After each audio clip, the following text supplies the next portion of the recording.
राम के बाद भगवान कृष्ण का काम होगा। अयोध्या के बाद नरेंद्र मोदी मथुरा नहीं जाने वाले। भगवान कृष्ण का काम करने के लिए मोदी ने तीसरा ही प्लान बनाया है।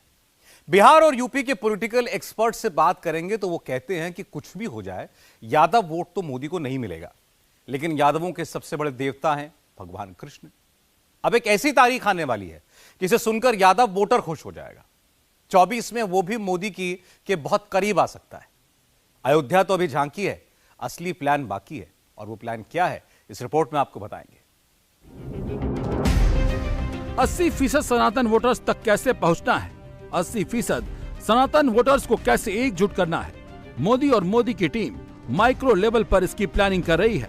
मैक्सिमम सनातन वोट को कवर करने के लिए सनातन सर्किट तैयार किया जा रहा है, जिसमें लोकसभा की करीब करीब आधी सीट कवर होती है।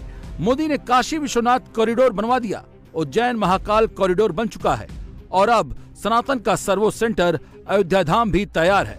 मीराबाई जयंती पर मथुरा पहुंचकर मोदी मथुरा वृंदावन कॉरिडोर का ऐलान कर चुके हैं। उससे पहले सनातन का एक और बड़ा सेंटर द्वारका गुजरात में तैयार हो रहा है। भगवान कृष्ण से लेकर मीराबाई तक ब्रज का गुजरात से एक अलग ही रिश्ता रहा है।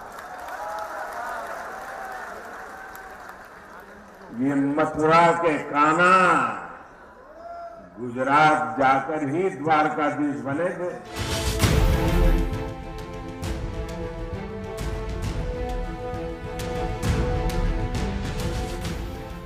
मतलब ये कि अब राम का काम हो गया है, अब कृष्ण का काम होगा। 24 में सनातन वोट का सॉलिड इंतजाम होगा।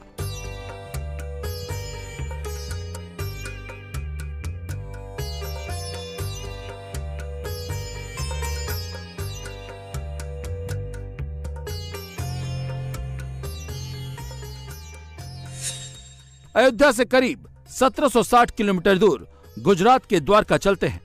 कृष्ण की नगरी द्वारका को भी अयोध्या जैसा चमकाने का प्लान है, और जब ऐसा होगा तो सनातन वोट की गारंटी और भी पक्की हो जाएगी। इसका पूरा कैलकुलेशन हो चुका है। इस पूरे प्लान के पीछे सनातन के डबल डोज वाली थ्योरी है, और टीम मोदी इसी पर काम कर रही है।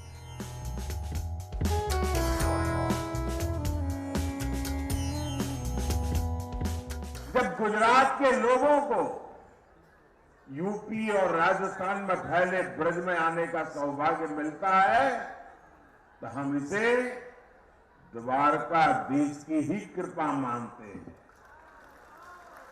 और मुझे तो मां गंगा ने बुलाया, और फिर भगवान द्वारकाधीश की कृपा से 2014 से ही आपके बीच में आकर के बस गया, आपकी सेवा में लीन हो गया। राम की आस्था और कृष्ण की आस्था को जोड़ेगी। राम के विचार और कृष्ण के विचार सुनाए जाएंगे। राम का प्रताप और कृष्ण का प्रताप बताया जाएगा। राम का प्रभाव और कृष्ण का प्रभाव एक साथ जोड़ा जाएगा। राम का प्रवाह और कृष्ण का प्रवाह एक साथ काम करेगा। राम की व्यापकता और कृष्ण की व्यापकता एक साथ जोड़ी जाएगी। जब राम और कृष्ण एक साथ होंगे तो विजय निश्चित होगी।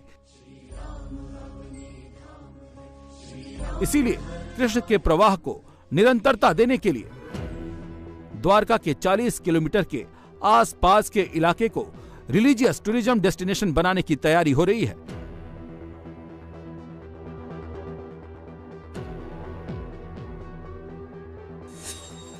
द्वारका में कृष्ण के प्रवाह का सबसे बड़ा सिंबल सिग्नेचर ब्रिज होगा। द्वारका, ओखा और बेट द्वारका के बीच 2.3 किलोमीटर लंबा है यह सिग्नेचर ब्रिज।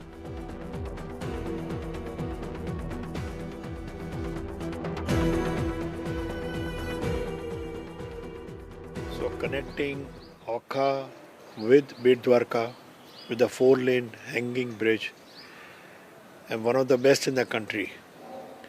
और उसके साथ lot of internal infrastructure बन रहा है. So the number of people coming in Bet Dwarka every day, the quantum will increase couple of times, 3 times at least. And ये religious tourism में positively big benefit है. और I think personally देखें तो we should all be proud of our Prime Minister कि भाई any place, whether it is in Gujarat या outside Gujarat देखो, religious tourism बनाने के लिए जो उन्होंने प्रयास किया है और उसमें very successfully उनका जो प्लानिंग है, थॉट प्रोसेस है, वो उन्होंने इम्प्लीमेंट करके दिखाया है. ये ब्रिज में जो अलग अलग डिज़ाइन ऑप्शन बना है केबल स्टेड में, वो यही सोच के बना है कि जो कृष्ण भगवान का और द्वारिका नगरी का और लोकल रीजन का सिंबॉलिक महत्व हो. तो उस हिसाब से हमने अलग अलग जो 4 ऑप्शन बनाए, वो सब में ये कंसेप्ट रखा हुआ था. उसमें से जो ऑप्शन सिलेक्ट हुआ और जिसके ऊपर हमने आगे काम किया, वो कॉलिनियर ए शेप पाइलोन है, जो आपको रिजेंबल करेगा फ्लूट के साथ या कोई इंक्लाइन फ्लूट जैसा आपको रिजेंबल करेगा दोनों पाइलन. द्वारका वो जगह है जहां द्वारकाधीश भगवान कृष्ण का दरबार सजता था. बेट द्वारका, जिसे द्वारकाधीश सुदर्शन भगवान कृष्ण का घर कहा जाता है. गुजराती में बेट मतलब टापू और बेट द्वारका समंदर में टापू पर स्थित है.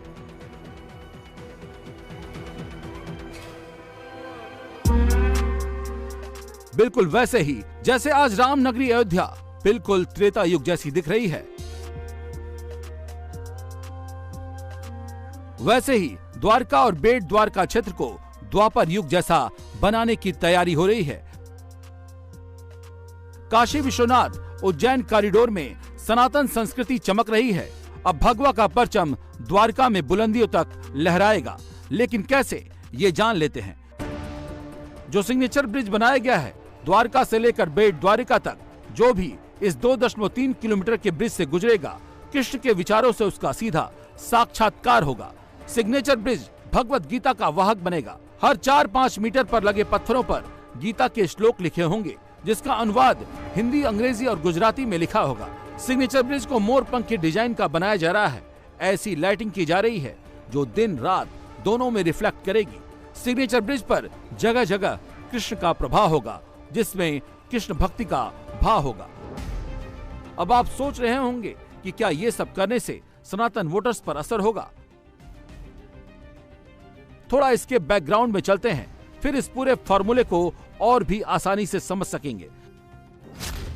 अक्टूबर 2022 जब बड़े पैमाने पर बेट द्वारका में डेमोलेशन की कार्रवाई की गई थी, वजह थी द्वारकाधीश के महल के आसपास हिंदुओं का पलायन और मुसलमानों का गैर कानूनी जमीनों पर कब्जा. कौन कहां से आया, कैसे आया, कोई सबूत नहीं थे. लेकिन बेट द्वारका में गैर कानूनी तरीके से मजारें, दरगाहें, गोदाम, रिहायशी इमारतें खड़ी कर दी गई थी. करीब 1 लाख वर्ग फीट सरकारी जमीन पर कब्जा हो गया था. 7 मजारें समेत 100 से ज्यादा अतिक्रमण हटाए गए. इसके बाद सबसे पहले हिंदुओं के पलायन को रोका गया, मुस्लिमों की अवैध इमारतों को हटाया गया और अब इस पूरे इलाके को कृष्णमय किया जा रहा है.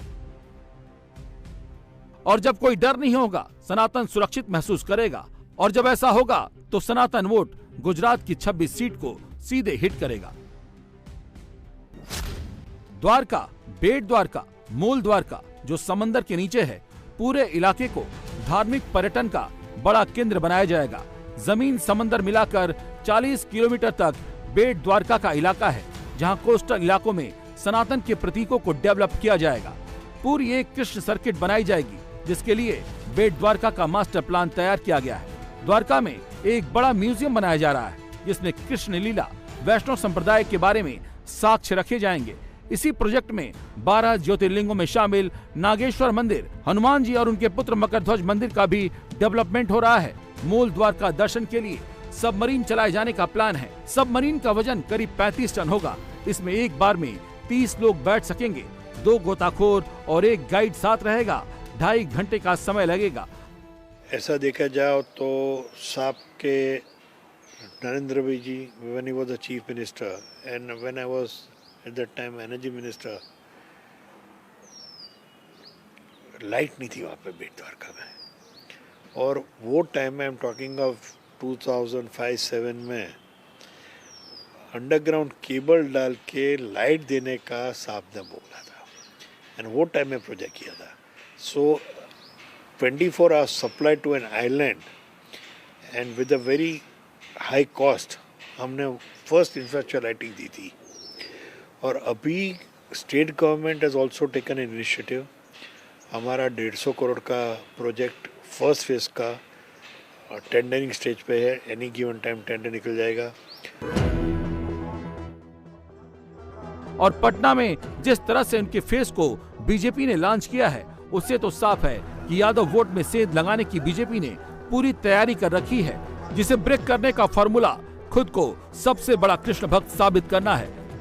बीजेपी लालू अखिलेश से जुड़े यादव वोट बैंक को तोड़ने में सबसे बड़ी भूमिका कृष्ण का सबसे बड़ा भक्त कौन है इससे निकाल सकती है. और बीजेपी की तरफ से ये बताने के लिए सबसे मुफीद चेहरा मध्य प्रदेश के यादव मुख्यमंत्री मोहन यादव होंगे.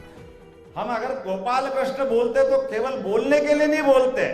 हमारे घर में गाय है इसलिए गोपाल बोलते हैं. तो परमात्मा से, प्रकृति मात से प्रेम करने का उदाहरण अगर कहीं दिखाई देता है तो निश्चित रूप से वो यादव समाज से दिखाई देता है, जो माँ गौ को पाल करके भी अपना जीवन चलाते हैं, लेकिन परमात्मा के माध्यम से प्रकृति प्रेम को भी दिखाते हैं. जो प्रकृति से प्रेम करता है, जो जीव मात्र से प्रेम करता है, वही तो गोपाल हो सकता है. इसके अलावा कौन गोपाल होता है? गोपाल वो नहीं होते. दुनिया में कई देश है हमारे अलावा, अमेरिका, इंग्लैंड, गाय माता बहुत सारे लोग पालते हैं, लेकिन उनके पालने के तरीके और हमारे पालने के तरीके में कैसा अंतर है? अमेरिका, इंग्लैंड, यूरोप, उनके देशों के अंदर अगर गाय पालते, जब तक दूध दे तब तक दे और बाद में कटने के लिए वो खुद देते हैं.